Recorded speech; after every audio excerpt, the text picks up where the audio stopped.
So what kind of skills do you have to have? Well, I got my hacking skills, my nunchuck skills. I got some Batman skills. No, I'm kidding. The skills that we've talked about these already, the skills of an ethical hacker, but just again to review this information, we're going to add a little bit here, is obviously you have to know about operating systems. And as I told you before, you don't have to have an in-depth knowledge of those OSs, but you do need to understand how they work. You should be also aware of patches and critical updates. You should also be aware of security awareness, things that are being announced, or zero-day attacks.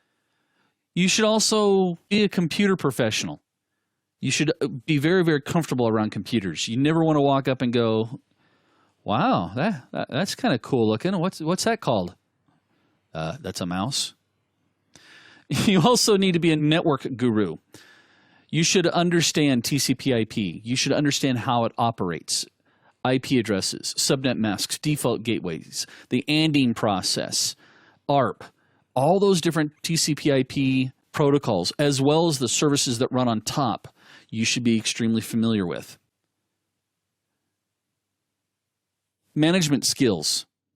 As you gather information as an ethical hacker, you need to be able, there's some management skills here, not only to manage the penetration tests themselves, but also manage the consumption of your reports and your information.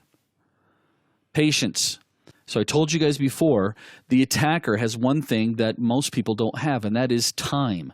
Again, I go back to that statement of an attacker only has to find one vulnerability.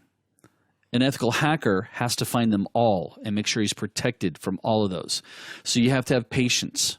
Sometimes that patience also involves tracking down information. You don't give up. You don't sit there and go, oh, wow, well, that goes to a Linux box. I'm done.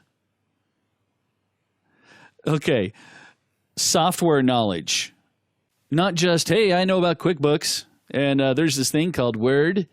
What I mean by software knowledge is understanding how software gets implemented and installed.